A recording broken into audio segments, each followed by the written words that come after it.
Okay, good. I think we washed them. Well, anyway, you can keep your cut. This money is going towards the gang.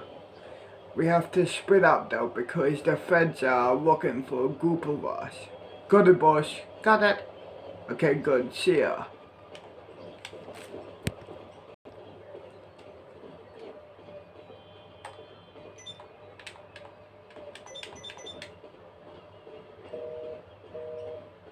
What's up, boss?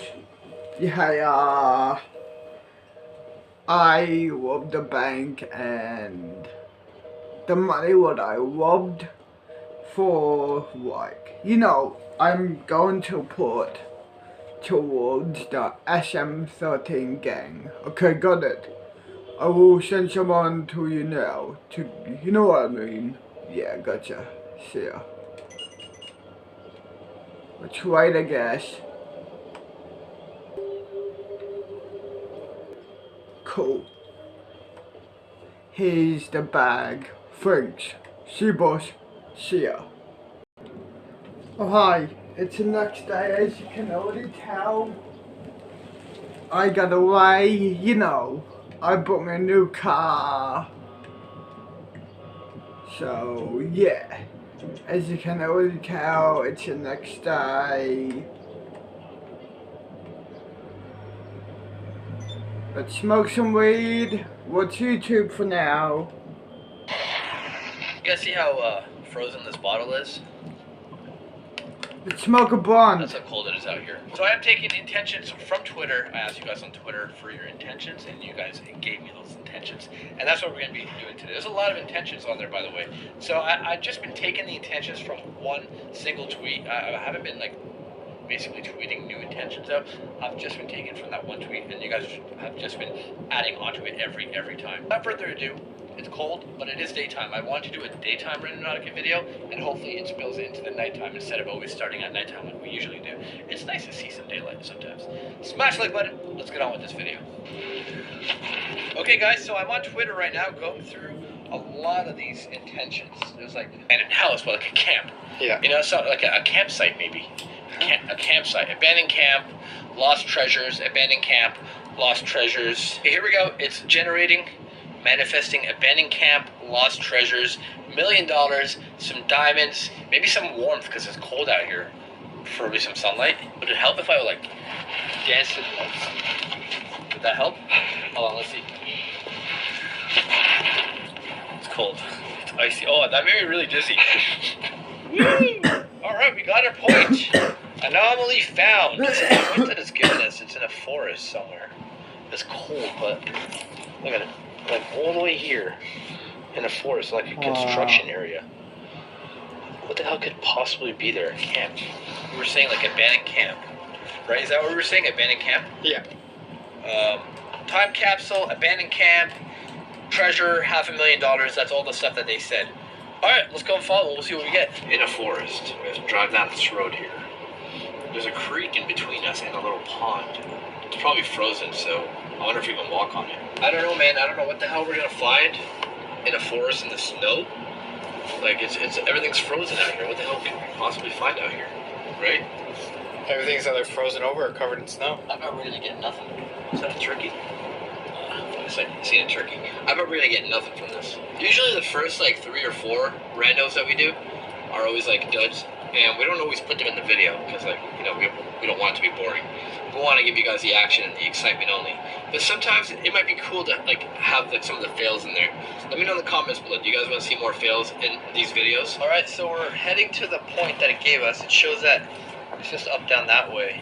Hopefully we can get to it. I'm looking here on the map. It looks like there's a creek between us. It's like forest, but hopefully it's gonna be good. All right. I don't know what we're gonna get with this one, right? Sometimes you get nothing. Sometimes you get something. So let's go and check it out. You know what that is?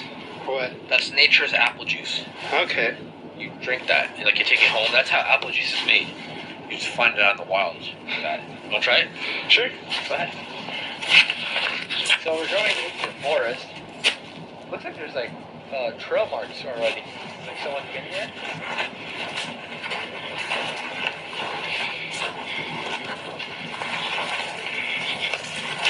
getting snow in my boots. Oh man. I don't like this. This at all. By the way, this forest that we're in, I see it on the GPS. It's not a forest you can just go into. It's actually it's owned by the government. This forest. So we're probably not allowed to. Carol Baskin? I'm Carol Baskin. Does the name Joseph Maldonado Passage mean anything to you? So we're probably not allowed to be in here. It's not like a forest where you can just go and walk around, go on a trail. It's not like a park. No, it's definitely not a park. You know how hard it is to tie your damn freaking laces with mitts on? It's like almost impossible. Alright, so on today's episode of Randonautica with Mo, you're gonna watch Mo sit in snow for 24 hours straight and tie his laces. With his mitts on. With his mitts. Oh, I got snow in my mitts now. Okay. And my pants. God damn it. Alright, it shows it's down there on the left somewhere. Ugh. I can't see anything though. We were saying camps, abandoned camps. Yeah. $1 million worth of diamonds. Maybe we can walk. What is that?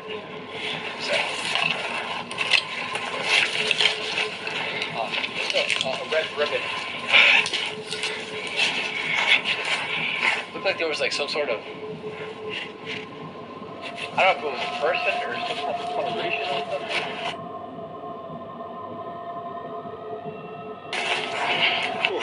You know what's weird? Is those footprints that we've seen coming in disappeared. Yeah, now it's just like little... Yeah, like they stopped way back there. We like structure over there. I think that's where the point's going. Like there's an actual structure. There's a structure made of wood.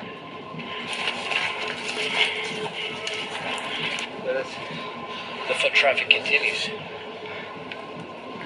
And there's a structure just beyond the trees over there. I don't know if the camera's picking up on it. There's all these like weird red fencing, I guess. I don't know. But I'm seeing a trail here. It's been snowed in. It's an old trail. I'm just gonna follow it, I guess. Maybe it's going. Yeah, I see a structure. Yeah, dude, I do see a structure over there. You see it up in the trees? What is that? I do see something. I have no idea. It looks like a camp. Like actually.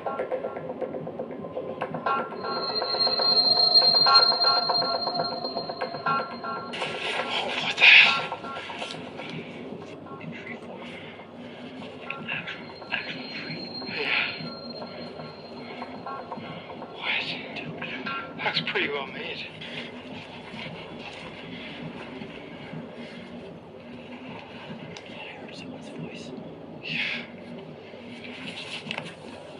It's a legit tree fort, a big one.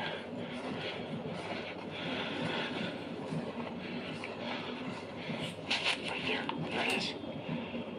Randonautica just brought us here. I see a Canada flag on it too. What the fuck?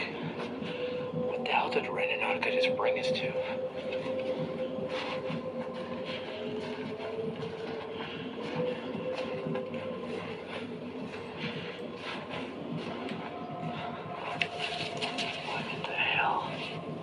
There's a legit ass. Look at that. Oh, there's no one in it. It looks like a homeless camp in the middle of the forest. That's pretty bad. Right? What in the hell? That's really creepy. Yeah, there's like graffiti and faces inside on the walls. I'm speaking kind of like low right now because I don't know. Dating your older sister. Before anything else, remember to subscribe. Give Because this now video we're a joined. thumbs up and hit that notification bell icon to show your support for me. Ella and I met when we were just toddlers. Our parents were good friends, and they would often schedule playdates between us. Often with Ella's older sister Zoe watching us. I realized I had a crush on Ella when I was about 8. But When I was younger, I had no self-esteem to speak of. I was a quiet, shy kid, and I kept whatever I was thinking and feeling to myself. I spent years just watching my crush. So close, but seemingly a world away. She was always doing some amazing stuff. Whether it was getting into ballet school, traveling with her parents, performing in front of an audience of hundreds, or winning as prom queen. Ella slowly became someone seemingly out of reach. But I knew I had to give it a shot. I've always heard people say that age is just a number, and I thought that was some kind of rule. I really believed it. I never thought that her being a couple of years older than me would matter. So when I decided to get up the courage to ask her out before her graduation, what she said to me really hit me hard. I don't really like guys who are younger than me. You're all so immature. I'm way past boys. I date men now. And besides, I'll be in college soon, where there will be college boys. What do you think the girls there would say if they found out I was dating someone in high school? Ugh, how embarrassing. It already gives me the shivers. Go pick on someone your own age. And just like that, Ella disappeared from my life. She went off to college and never talked to me again. In the meantime, I had 2 more years to finish high school. And during that time, Ella's sister and I hung out a lot. Zoe dropped out from college and was living with her parents again. Because of this, Ella looked down on her. She would often call her Dropout Zoe, or Leech. I don't remember when Ella became so mean. It must have been a slow transformation, since I've always known her to be soft-spoken and kind. Whenever Zoe would get a phone call from her sister, her mood would change. She'd get sad and depressed. I would tell her everything was gonna be okay, and that she should just focus on the things that she liked to do. Zoe was really good with computers. Most of the time, what she talked about went over my head. I would just nod and listen really intently, even though I had no idea what all of it meant. Because I could see that that was Zoe's passion.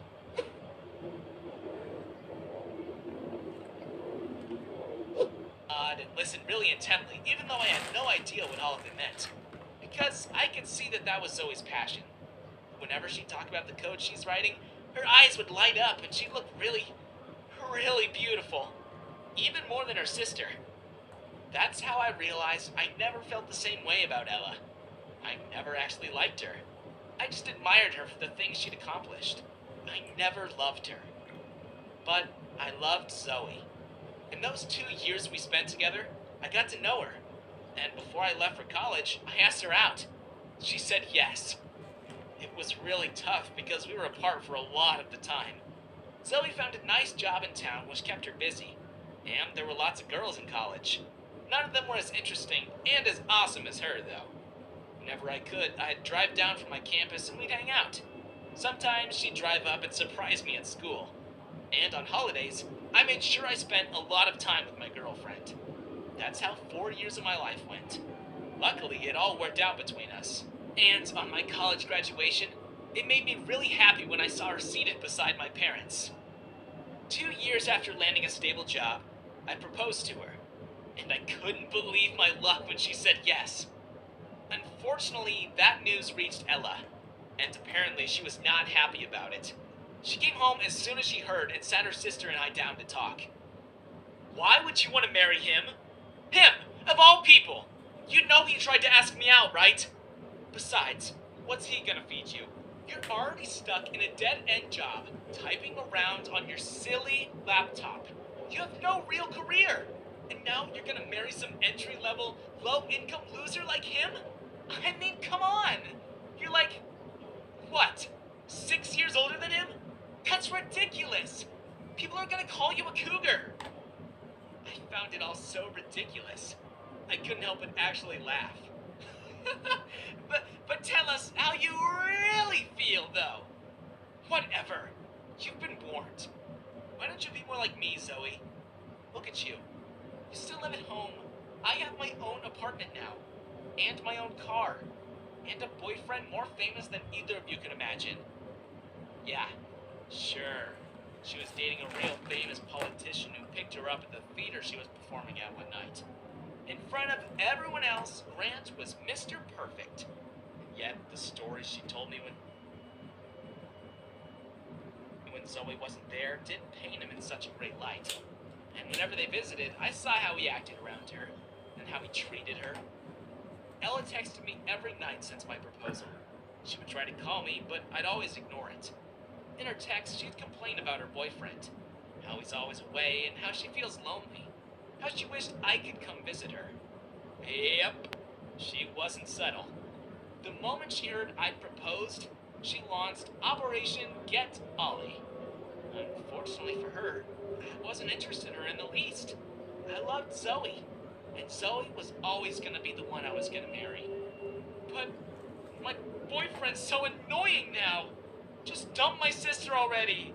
Then I can date you. I'm sick of Grant. He's always flying off to party somewhere and he doesn't care about me. He's selfish and narcissistic, and all he wants to do is go secretly paintballing with his frat bros from college. He's been to more tailgates than he's taken me out to dinner. He blames me for anything that goes wrong at his work, and he blames everyone else for everything else. Seriously! Funny how she told me I was immature for being a couple years younger than her. But she couldn't see that she was the one being immature now. And she was dating an even more childish person than her. No matter how many times Ella tried to make me take her out on a date, I simply waved her off or made up an excuse. And when she really wouldn't stop, I straight up said I was gonna marry her sister and that she should just be happy for us. I don't know what possessed her, but the next thing Ella did was run to her sister. She told Zoe I'd been flirting with her. Your sister, you have to believe me! You know I know better than you! I have a successful career and a successful relationship. What do you have? Well, if you're not gonna show her, I will. I gave Zoe my phone, and by reading it, she uncovered the truth. Ella still didn't give up, though. See? He's been texting me. He's already cheated on you. I can read, Ella, and it's plain as day that you're the thirsty one. Why don't you do us a favor and get lost? Oh, and by the way, don't bother coming to the wedding. I won't be sending you an invite. In truth, Ella had already lost her job. We found out a week later when a scandal about her and her famous boyfriend got into the news. Turned out, Grant was already married, and he had 3 children he'd been dodging. He hadn't paid any child support for years. Instead, he used his money to party and pay for Ella's shopping sprees. Ella got fired months ago.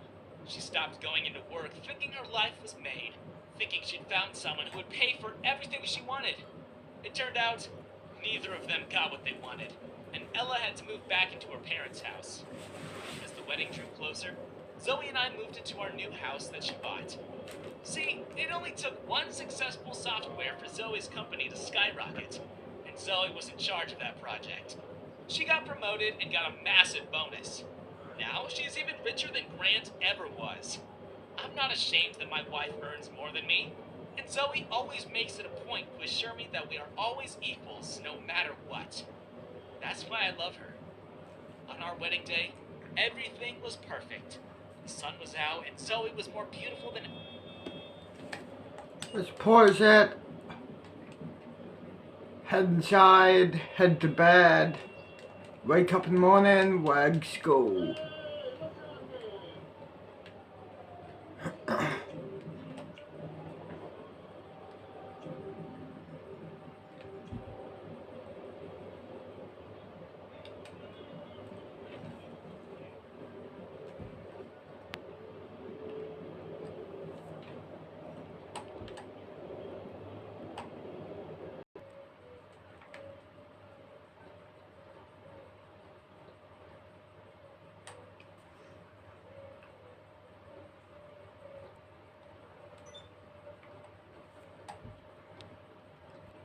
Seven in the morning.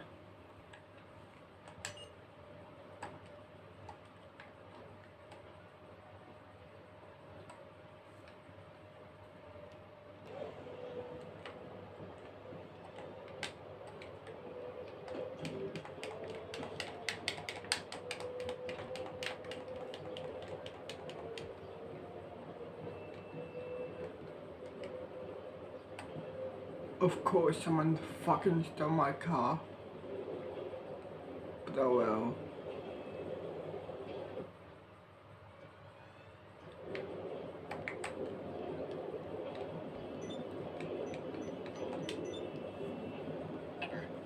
Right as we were about to exchange vows, the doors to the venue burst open. It was Let's order me a pizza. Why not?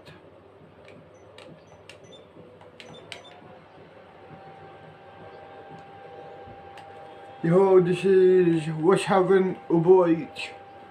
Yeah, I'd like to order me a pizza from Domino's. Cool, we'll send someone down there right now. See ya. See ya.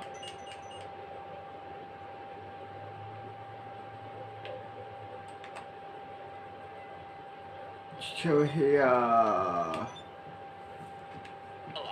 She had crazy hair and even crazier eyes. Huh. Stop this wedding! Absolute silence. Until one guest in the back yelled out, "You're late! We're past that part already!" Everyone laughed, but Zoe was not deterred. She ran down the aisle and brandished a bucket of what looked like red paint as she yelled, "You can't have him! You'll never have him!" Then, one of Zoe's bridesmaids tackled her. It wasn't paint. Fish guts flew into the air and covered everything. Panic broke out. But before Ella could say another word, security cuffed her and escorted her away. We had to relocate outside, but even after all that, Zoe and I got married. Gross smells hung around, but it didn't matter to us. It was still our special day, and no amount of Ella's stunts would ever change that. The best thing was, Zoe and Ella's parents made sure that Ella cleaned up the mess she made after the ceremony was over. And she had to pay a massive fine to the venue for the damages. Zoe is CEO of her company now, and I just recently got promoted as well. We're expecting our first baby in a few months. I just couldn't be happier that...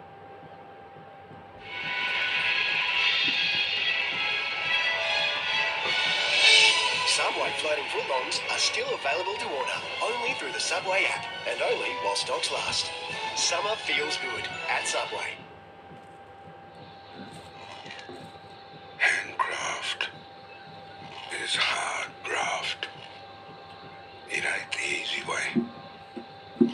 But down here, that's what floats our boat. Hi, I'm Harry, and I became the boss of a casino at age 12. Before I tell you the rest of the story, don't forget to subscribe. Give this video a thumbs up, and hit that notification bell icon to show your support for me. My mom and dad were horrible to me. They never sent me to school. I was always at home, doing everything around the house, and serving them in any way they wanted me to.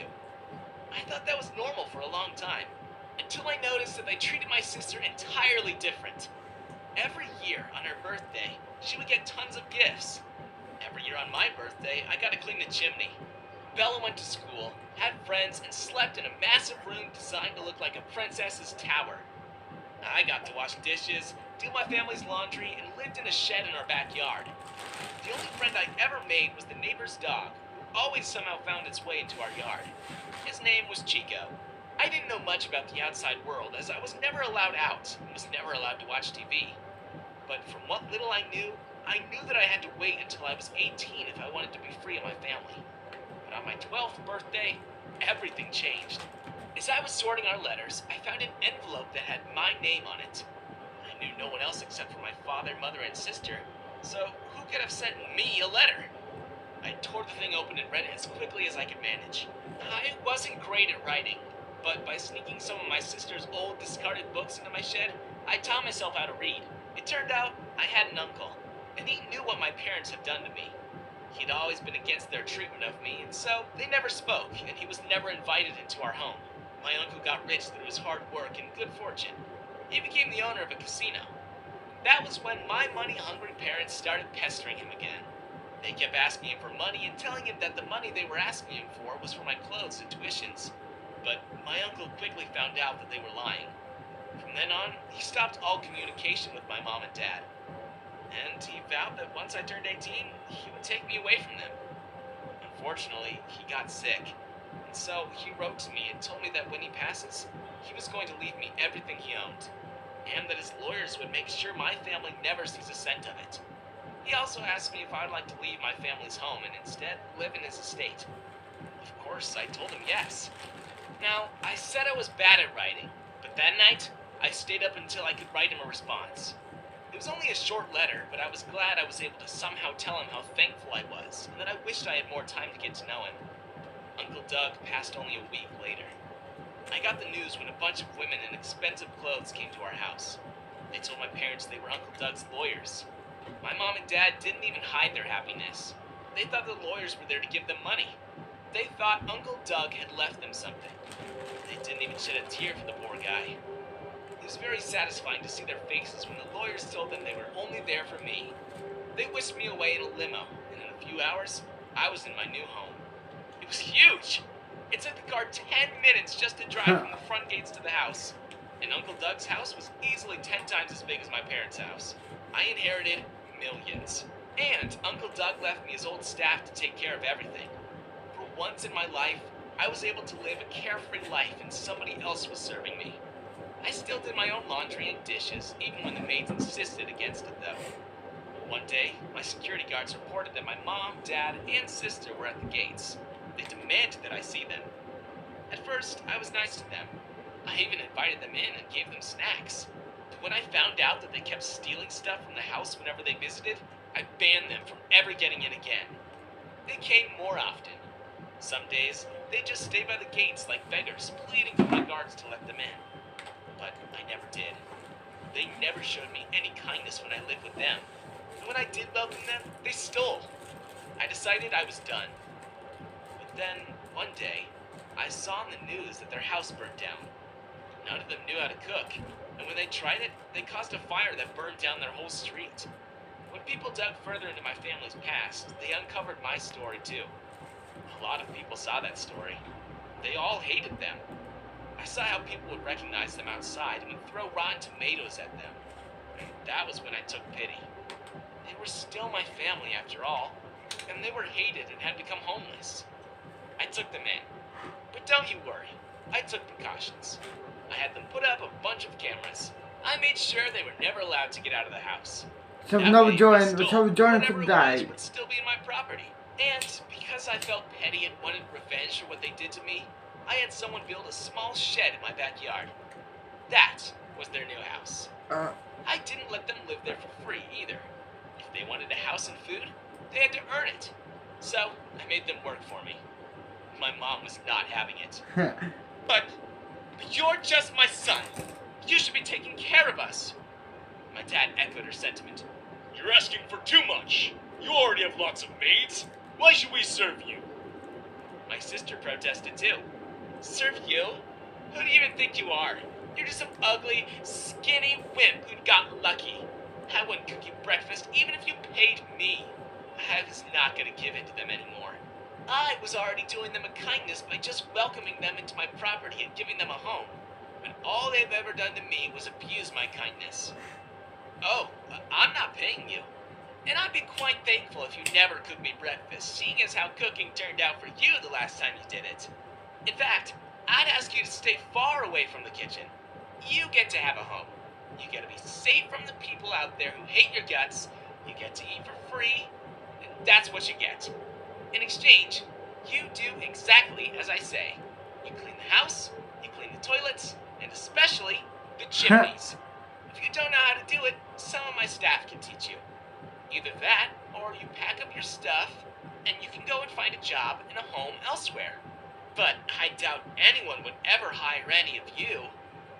That finally shut them up, and they went about their new lives. I, in the meantime, had to work.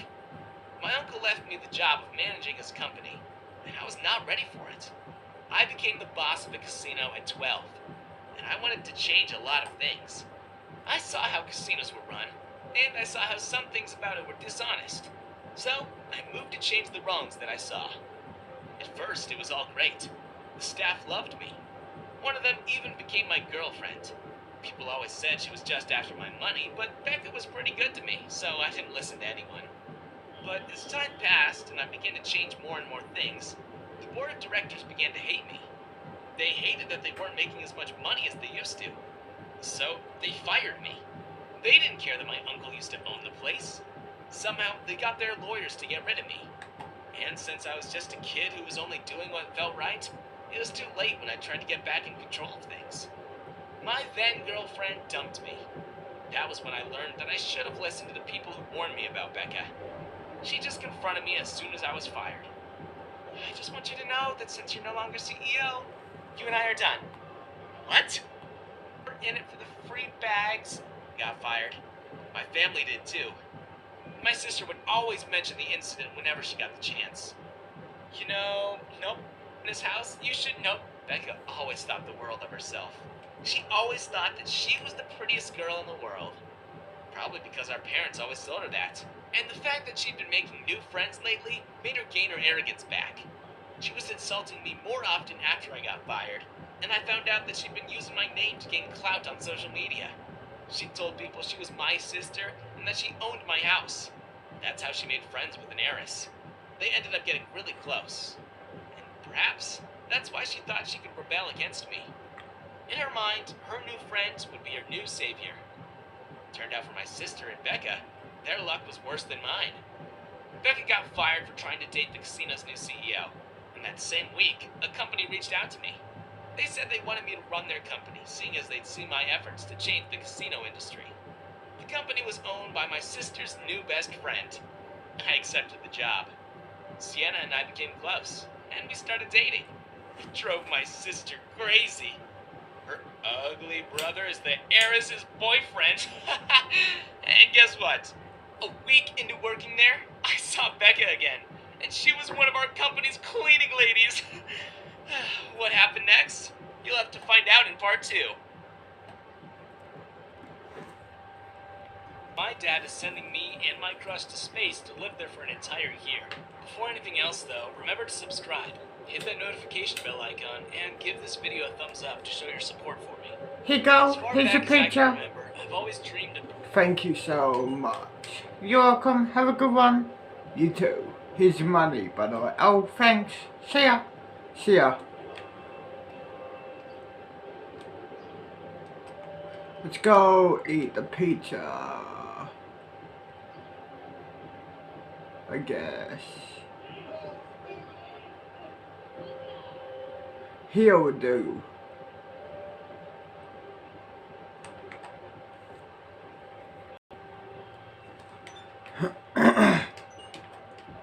Let's chill out here.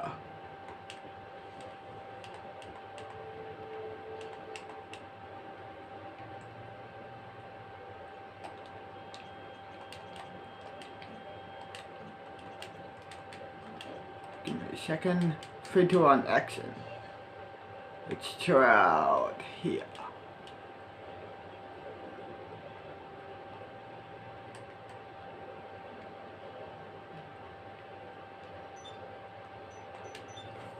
Smoke a blonde.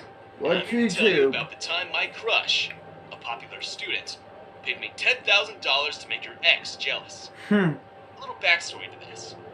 I went to high school with Lydia, but I'd never talked to her. As if I could.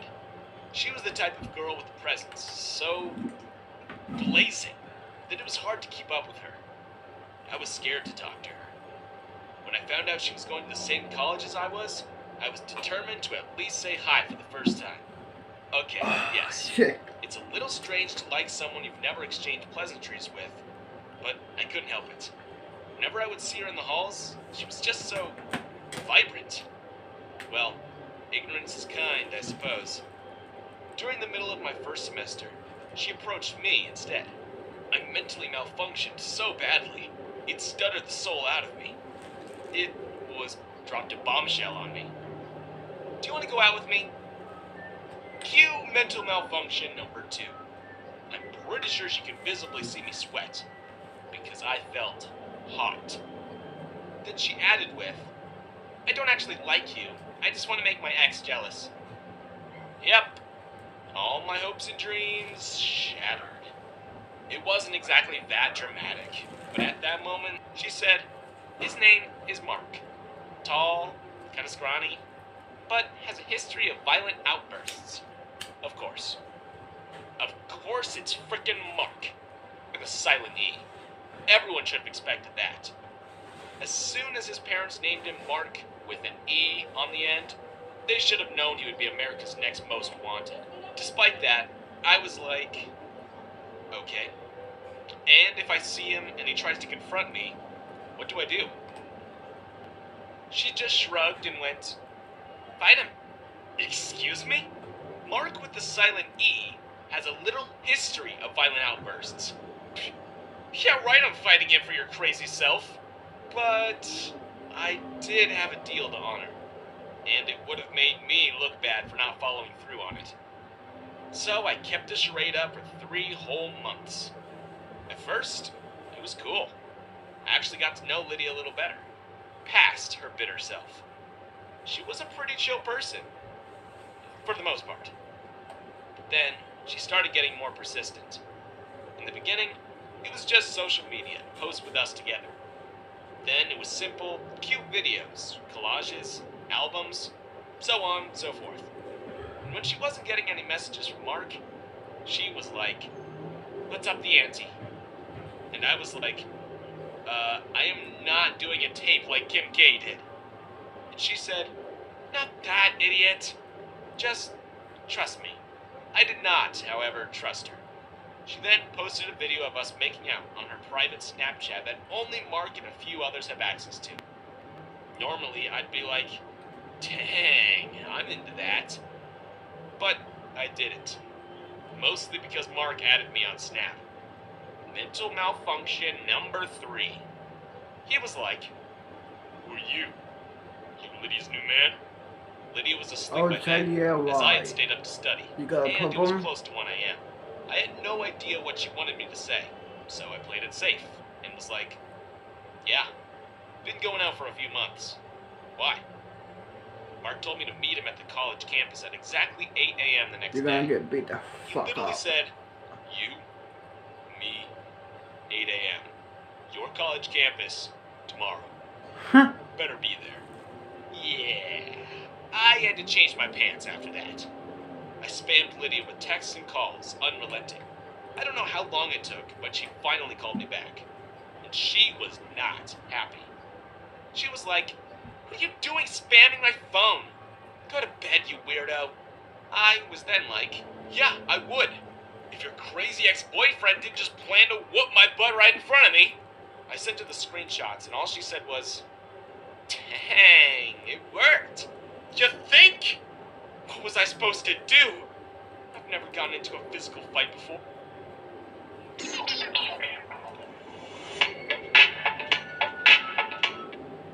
Concerned about your air? Nano-E eggs by Panasonic. Physical fight before? I didn't want to do it over something so trivial. Or at all. When I told her, all she said was, you can't back out. He'll literally find your address and beat you in your own bedroom. Well, dang. Thanks for the heads up. I said that this has gone too far, and to just get back together with him already. I said that this has gone too far, and to an iPhone, but my parents never give me enough allowance. But don't you already have a phone? What? This piece of garbage? Sure, if you can. Let's have another join. I've had this for ages. Don't you see the screen's cracked right here in the Why corner? not? I mean, it doesn't even have slow-mo. The picture quality's very much potato. I don't know. An iPhone seems a bit... well, it's too expensive for not very much value. The features are obsolete compared to a cheaper phone that's not an iPhone. But the photo quality, though! Then, wouldn't you rather buy a camera? But a camera won't make me a TikTok star. I want to be on TikTok, and everyone who's famous on TikTok has an iPhone. Please, babe. I'm sure you have the cash. I'll pay you back, promise. You don't even spend your allowance. I don't know how you do it. I never see you eating outside for lunch. You always take the free stuff at the cafeteria. You probably have lots of allowance money saved up.